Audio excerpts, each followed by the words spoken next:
Hi friends, welcome back to my channel. ఈరోజు మీకు ఈ సీరియల్లో ఏం జరిగిందో తెలుసుకోవాలి అనుకుంటున్నారా? అయితే వెంటనే మనం సీరియల్లోకి వెళ్ళిపోదాం. ఇంకా కావ్య అయితే శ్వేత ఆఫీస్కి రావడం అస్సలు తట్టుకోలేకపోతుంది. పైగా శ్వేత ముందే కావ్యని అవమానించినట్టుగా రాజ్ మాట్లాడడం మరింత కోపాన్ని పెంచేస్తుంది. ఇంకా కావ్య అయితే శ్వేతని తిట్టేద్దాం అనుకుని ఇంకా శ్వేత దగ్గరికి వెళ్ళేలోపే శ్వేత రాజ్ ఇద్దరు కూడా బయటికి వస్తారు. ఇద్దరిని చూసిన కావ్య ఏమీ మాట్లాడలేక చేతులు నిమురుకుంటూ అక్కడి నుంచి పక్కకి వెళ్ళిపోతుంది. ఇక రాజ్ అయితే ఏంటి అలా చూస్తున్నావు, పక్కకి జరుగు అని చెప్పి రాజ్ చాలా చిరాగ్గా కావ్యని పక్కకి జరగమంటాడు. ఇక శ్వేత అయితే వెళ్ళొస్తాను కావ్య గారు అని ఇక అనుకుంటూ వెళ్తుంటే వెళ్ళు ఇంకా రావద్దు అని చెప్పి కావ్య అయితే లోపలికి వచ్చేస్తుంది. ఇంకా శ్వేతని తీసుకుని రాజ్ అయితే బయటికి వస్తూ ఉంటే శ్వేత మాత్రం రాజ్తో చూడు రాజ్, తను చాలా అపార్థం చేసుకుంటుంది, పాపం ఎందుకు తనని అంత ఇబ్బంది పెడుతున్నావు అని చెప్పడంతో చూడు శ్వేత, తనంటే నాకు ఇష్టం లేదు, తనతో జీవితాన్ని పంచుకోవాలి అని అస్సలు అనుకోవట్లేదు, తనతో విడిపోవాలి అంటే నాకు ఏదో ఒక రీజన్ కావాలి, తను ఇలా అనుకుని విడిపోతే హ్యాపీగా విడిపోతాను అని చెప్పి రాజ్ చెప్తున్న మాటలకి శ్వేత కోపం తెచ్చుకొని చూడు రాజ్, నీ మాటలు నీ బిహేవియర్ నాకు అస్సలు నచ్చట్లేదు, నువ్వు కాదు, నువ్వు దేని గురించో ఎక్కువ ఆలోచిస్తున్నావు, ముందు తన మంచితనాన్ని తనని అర్థం చేసుకోవడానికి ప్రయత్నించు, కావ్య నీకు చక్కటి భార్య, నిజంగా తనంత మంచి భార్య నీకు దొరకదేమో, ఒక్కసారి ఆలోచించు, నీ ఆలోచన అంత కరెక్ట్ కాదేమో అని చెప్పి శ్వేత అయితే రాజ్కి నచ్చ చెప్పడానికి ప్రయత్నించి ఇంకా వెళ్ళొస్తాను అని అనడంతో ఇంతలో కావ్య అయితే వీళ్ళు వెళ్తున్నారా లేదా అని చెప్పి విండోలో నుంచి చూస్తుంది. రాజ్ కావ్య భుజం మీద చెయ్యి వేసి సరే శ్వేత జాగ్రత్తగా వెళ్ళు అని చెప్పి కావాలని కావ్య చూస్తుండగా తానే దగ్గరుండి మరి కారు ఎక్కించి పంపిస్తాడు. ఇంకా రాజ్ లోపలికి వస్తుంటే కావ్య అయితే రాజ్ని ఉరుమురిమి చూసేలా ఉంది. అమ్మో ఇదేంటి కళ్ళతోనే మింగేసేలా చూస్తుంది, బాగా కాలినట్టుంది అని చెప్పి రాజ్ లోపలికి వెళ్ళిపోతాడు. ఇంతలో కావ్య ఇదేమీ బాగోలేదు అని అడగడంతో ఏం బాగోలేదు, అంతా బాగానే ఉంది కదా, నా హెయిర్ స్టైల్ బాగాలేదా, ఈసారి మారుస్తాలే అని చెప్పి కావాలని రాజ్ వంకరగా మాట్లాడతాడు. చూడండి, నేను దేని గురించి అన్నానో మీకు తెలుసు, మీరు మాట మార్చొద్దు అని అడగడంతో చూడు ఇప్పటికే ఆఫీస్ టైం అయిపోయింది, ఇక ఇంటికి బయలుదేరచ్చు అని చెప్పి రాజ్ అయితే కావ్యని పక్కకి గెంటి తానైతే ఇంటికి బయలుదేరుతాడు. కావ్య కూడా ఇంటికైతే బయలుదేరుతుంది కానీ కావ్య కోపాన్ని అస్సలు తట్టుకోలేకపోతుంది. ఇంకా ఇంటికి వచ్చిన కావ్య రాజ్లిద్దరూ కూడా వాళ్ళ గదిలోకైతే వెళ్ళిపోతారు. కావ్య చాలా గట్టిగా డోర్ వేస్తుంది. అదే టైంలో అట్నుంచి ధాన్యలక్ష్మి వెళ్తుంది. కావ్య తనని చూసే డోర్ గట్టిగా వేసింది అన్నట్టుగా ధాన్యలక్ష్మి అనుకుని ఎవరు వీళ్ళ గది వైపు తొంగి చూస్తున్నారు, అంత గట్టిగా వేసింది అని ఇక మూతి విరుచుకొని బయటికైతే వెళ్ళిపోతుంది. ఇక ఇక్కడ చూస్తే కావ్య రాజ్తో చూడండి, మీరు బయట ఎన్ని వేషాలు వేసినా వెయ్యండి, కానీ ఇలా ఆ అమ్మాయిని ఆఫీస్కి పిలిచి దుగ్గిరాలింటి పరువు తీయకండి అని చెప్పి కావ్య గట్టిగా అరుస్తుంది.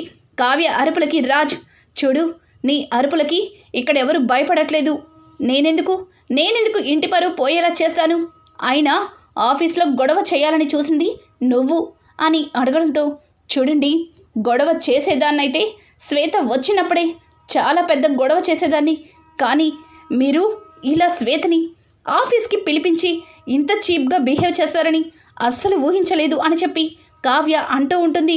ఆ మాటలకి రాజ్ చూడు, నువ్వెలా అయినా అనుకో, శ్వేత నా కోసం వస్తుంది, నేను శ్వేతని నాకు నచ్చిన దగ్గరికి పిలిపించుకుంటాను, నాకు నచ్చినట్టుగా శ్వేతతో ఉంటాను, మధ్యలో చెప్పడానికి నువ్వెవరు, నీతో కలిసే ఉండాలి అనుకోవట్లేదు, ఇక నువ్వు చెప్పే మాటలు నేనెలా వింటాననుకుంటున్నావు అని చెప్పి రాజ్ అయితే ఇంకా కావ్య మీద విరుచుకుపడి బయటకైతే వచ్చేస్తాడు.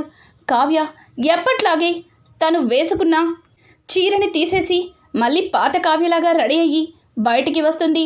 ఇంతలో కళ్యాణ్ కావ్యకి ఎదురొస్తాడు. వదినా ఏంటి అప్పుడే డ్రెస్ చేంజ్ చేసేసారా అని అనడంతో చూడండి కవి గారు, ఎవరి కోసమో నన్ను నేను మార్చుకోని అవసరం లేదు, నన్నుగా ఇష్టపడే వాళ్ళతోనే నేను ఉంటాను అని చెప్పి కావ్య అక్కడి నుంచి కిచెన్లోకి వెళ్తుంది. ఇంతలో కిచెన్లోకి వచ్చిన కావ్య వైపు అపర్ణ చూస్తూ, కావ్య, ఆఫీస్ నుంచి వచ్చావు కదా, రెస్ట్ తీసుకోలేకపోయావా? వంట పని ధాన్యలక్ష్మి అనామిక చూసుకుంటారు అని చెప్పడంతో ఇంతలో ధాన్యలక్ష్మి అయితే, చూడండి అత్తయ్య, కోడలనేమో రెస్ట్ తీసుకోమని చెప్పి మనల్ని వంట వాళ్ళని చేస్తుంది, ఈ ఇంటి పని మనుషుల్ని చేస్తుంది ఆవిడ అని చెప్పి ఇక అపర్ణ గురించి అనామిక అయితే ధాన్యలక్ష్మితో చెప్తుంది.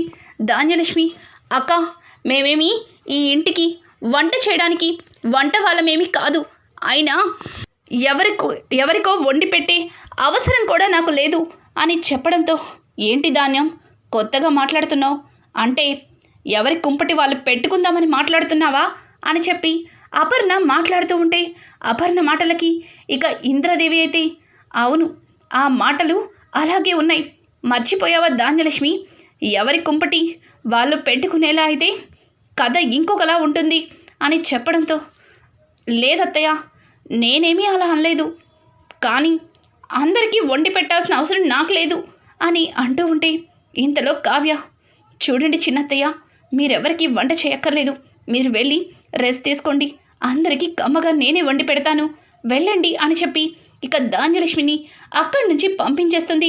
చూసావా అపర్ణ, నీ కోడలు అవతల ఆఫీస్ పని, యువతల ఇంట్లో పని అంతా కూడా చకచక చేసేస్తుంది. నిజంగా కావ్య లాంటి కోడలు రావడం నువ్వు చేసుకున్న అదృష్టం అని అనడంతో అపర్ణ ఏమీ మాట్లాడకుండా అక్కడి నుంచి ఇక పైకైతే వెళ్తుంది. ఇంతలో రాజ్ అయితే చాలా కోపంగా తన చేతిలో ఉన్న ఫైల్స్ అన్నీ విసిరి కొట్టేస్తూ ఉంటాడు.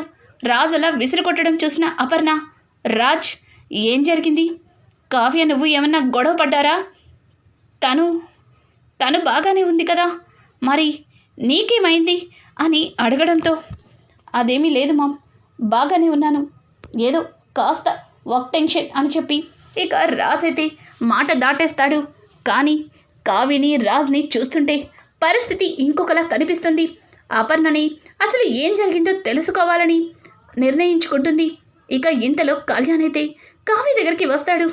వదిన, ఏం వంట చేస్తున్నారు అని అడగడంతో, మీకు ఏం కావాలి కవి గారు, మీకు ఏం నచ్చితే అదే చేస్తాను అని చెప్పి కావ్య అయితే కళ్యాణ్ని అడుగుతుంది. సరే వదిన, వంటల గురించి పక్కన పెట్టండి, ఇంతకీ ఆఫీస్లో ఏం జరిగింది? ఈరోజు అన్నయ్యకి నచ్చేలా వెళ్ళారు, ఖచ్చితంగా మీకు అన్నయ్య మంచి కాంప్లిమెంటే ఇచ్చారు అని అడగడంతో, మంచి కాంప్లిమెంట్ కాదు, జీవితంలో మర్చిపోలేని దెబ్బే కొట్టారు అని చెప్పి ఇక కావ్య బాధపడుతూ కళ్యాణ్తో మాట్లాడుతుంది. ఒక్క క్షణం కళ్యాణ్కి ఏమీ అర్థం కాదు. అదేంటొదిన, ఆఫీస్ నుంచి ఇంటికి వచ్చినప్పుడు అన్నయ్య మీరు కలిసే వచ్చారు కదా, మీ ఇద్దరు బాగానే ఉన్నారు అనుకున్నాను, కానీ ఇంతలోనే ఇలా మాట్లాడుతున్నారేంటి, అసలేం జరిగింది చెప్పండి వదిన అని అడగడంతో ఇక కావ్య అయితే శ్వేత ఆఫీస్కి వచ్చిందే కానీ అక్కడ జరిగిందంతా కూడా కళ్యాణ్కి చెప్తుంది. కళ్యాణ్, ఏంటి అంతకి తెగించారా? ఆ శ్వేత ఆఫీస్కి వచ్చేసిందా? అసలు ఆ శ్వేతతో మీరు గట్టిగా మాట్లాడి ఉండవలసింది, అక్కడే గట్టిగా వార్నింగ్ ఇవ్వాల్సింది అని చెప్పి కళ్యాణ్ మాట్లాడుతూ ఉంటే, చూడు కళ్యాణ్, అక్కడ నేను అరిచి గోల పెట్టడానికి అదేమి మన 4 గదులున్న ఇల్లు కాదు, అది ఆఫీస్, అక్కడ ఏం మాట్లాడినా సరే మీడియాలోకి వెళ్ళిపోతుంది, తర్వాత దుగ్గిరాళ్ళ వారింటి పరువు ఏమవుతుంది, ఈ ఇంటి కోడలిగా ఈ ఇంటి పరువు ప్రతిష్టలు నా బాధ్యత అని చెప్పి కావ్య అయితే ఇక కళ్యాణ్కి చెప్తుంది. ఇదంతా కూడా అపర్ణ దొంగచాటుగా వింటుంది. కావ్య మంచితనాన్ని, అలాగే కావ్య ఇంటి కోసం ఎంత కష్టపడుతుందో తెలుసుకొని రాజ్కి బుద్ధి చెప్పాలి అనుకుంటుంది. ఇంకా అపర్ణాదేవి అయితే రాజ్ దగ్గరికి వెళ్ళి, రాజ్, నువ్వు చేసేదేమీ బాగుండలేదు అని అడగడంతో, ఏమైంది మమ్మీ, నేనేం చేశాను, నేను చేసిన తప్పేంటి అని అడగడంతో, నువ్వు అలాగే అదే శ్వేత నీకు మధ్యలో ఉన్న రిలేషన్ ఏంటి, అసలు ఎందుకు ఆ అమ్మాయితో అంత క్లోజ్గా ఉంటున్నావు, కళావతిని ఎందుకు ఇబ్బంది పెడుతున్నావు అని చెప్పడంతో, ఓ, నేను అడిగితే చెప్పట్లేదని నీ దగ్గరికి వచ్చి ఏడ్చిందా కళావతి అని అడగడంతో, చూడు రాజ్, తనేమీ నాకు చెప్పలేదు,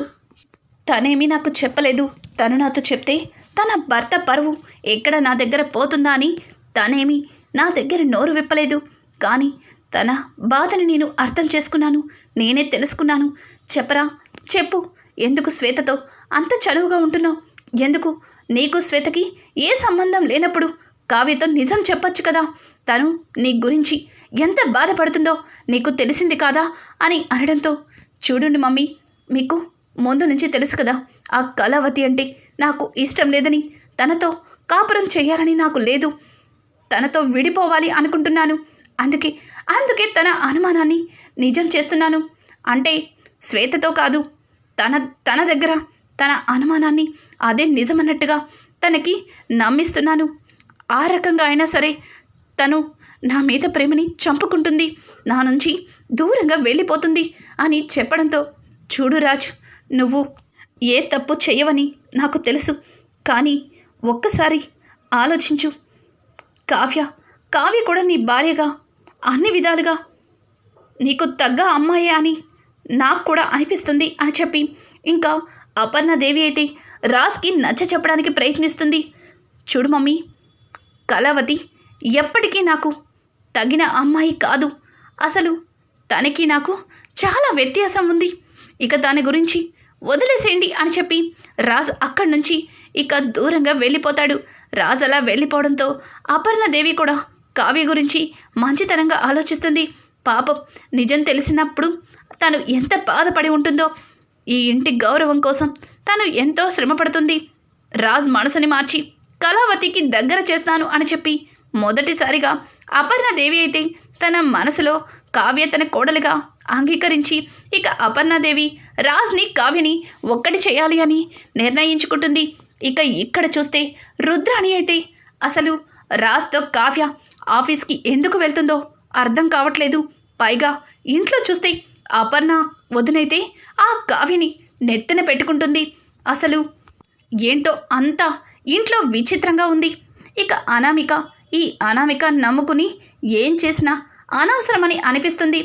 అన్నీ అనామిక మీదే భారం వేశాం, కానీ తను ఏ విషయంలో కూడా ఏమీ చెయ్యలేకపోతుంది అని చెప్పి ఇక రుద్రాణి అయితే అటు ఇటు తిరుగుతూ ఆలోచిస్తూ ఉంటుంది. ఇంతలో రాహుల్ పరుగున వచ్చి, మమ్మీ నీకు గుడ్ న్యూస్ అని చెప్పడంతో, ఏమైందిరా, ఏమన్నా తెలిసిందా? రాజ్ కోసం కావ్య ఎందుకు ఆఫీస్కి వెళ్తుందో తెలిసిందా? చెప్పరా అని అడగడంతో, అవును మమ్మీ, అదే దాని గురించే. రాజ్తో పాటు కాలేజ్ మేట్ శ్వేత తెలుసు కదా నీకు, తను రాజ్ క్లోజ్గా ఉండడం చూసి కావ్య చాలా బాధపడుతుంది. తనకి రాజ్కి ఉన్న సంబంధం ఏంటో తెలుసుకోవడానికే కావ్య ఆఫీస్కి వెళ్తుంది అని చెప్పడంతో, వెరీ గుడ్, చాలా అంటే చాలా మంచి గుడ్ న్యూస్ చెప్పావు. ఇప్పుడు ఆ కావ్య మనసులో ఉన్న అనుమానాన్ని మరింత రెట్టింపు చేస్తాను. ఇక రాజ్ని అలాగే ఆ కావ్యని ఎలా విడగొడతానో చూడు అని అనడంతో, మమ్మీ నువ్వేమీ విడగొట్టక్కర్లేదు. రాజే ఆ కావ్య నుంచి విడిపోవాలని తన మనసులో ఉన్న అనుమానాన్ని నిజంలాగా క్రియేట్ చేస్తున్నాడు. నీకు ఇంకా పూర్తిగా అర్థం కాలేదేమో అని చెప్పడంతో, అదేంట్రా, ఆ కావ్యని ఇంటి నుంచి వెళ్ళగొట్టడానికి మంచి ఆయుధం దొరికింది అనుకుంటే ఇప్పుడేంటి ఇలాంటి ట్విస్ట్ ఇచ్చావు అని అనడంతో, మమ్మీ ఇంకొకటి, ఆ శ్వేత భర్త ఎవరో కాదు మమ్మీ, అరవింద్, అదే నాతో పాటు చదువుకున్నాడే వాడే శ్వేతని ప్రేమించి మరి పెళ్లి చేసుకున్నాడు. ప్రేమంటే ప్రేమ కోసం ఏమీ కాదులే, ఆడుకోవడం మన పార్టీయే. ఆస్తి కోసం, డబ్బు కోసం ఆ శ్వేతని పెళ్లి చేసుకున్నాడు. ఇప్పుడు ఆ శ్వేత విడాకులకి అప్లై చేసిందంట అని అనడంతో ఇక రుద్రాణి అయితే వెంటనే ఆలోచనలో పడుతుంది. ఇదేదో మనకి వర్కౌట్ అయ్యేలా ఉంది. అరవింద్ని కాంటాక్ట్లో ఉండు, మనకి అవసరానికి ఉపయోగపడతాడు అని చెప్పి రుద్రాణి అయితే ఇంకా కావ్య రాజ్ల గురించి అలాగే ఆఫీస్లో విషయం గురించి ఆలోచించడం మొదలు పెడుతుంది. ఇక ఇక్కడ చూస్తే అనామిక అయితే తన ఫస్ట్ నైట్ని ఏ రకంగా చెడగొట్టుకోవాలా, కళ్యాణ్ని దగ్గర నుంచి ఎలా డబ్బు తీసుకోవాలా అని ఆలోచిస్తుంటుంది. ఇంకా అపర్ణదేవి అయితే కావ్యరాజులని ఒక్కటి చేయడానికి ప్రయత్నాలు మొదలు పెట్టడానికి శ్రీకారం చుడుతుంది. అపర్ణదేవి అనుకున్నట్లుగానే కావ్యరాజులని ఒక్కటి చేస్తుందా, అలాగే కావ్యని తన కోడలిగా అందరి ముందు అంగీకరిస్తుందా రానున్న ఎపిసోడ్స్ అయితే మరింత ఇంట్రెస్టింగ్గా మారబోతున్నాయి. ఈ వీడియో మీకు నచ్చినట్టయితే లైక్ చేసి సబ్స్క్రైబ్ చేసుకోవడం మాత్రం మర్చిపోకండి. Thanks for watching. Hi friends, welcome back to my channel. ఈరోజు మీకు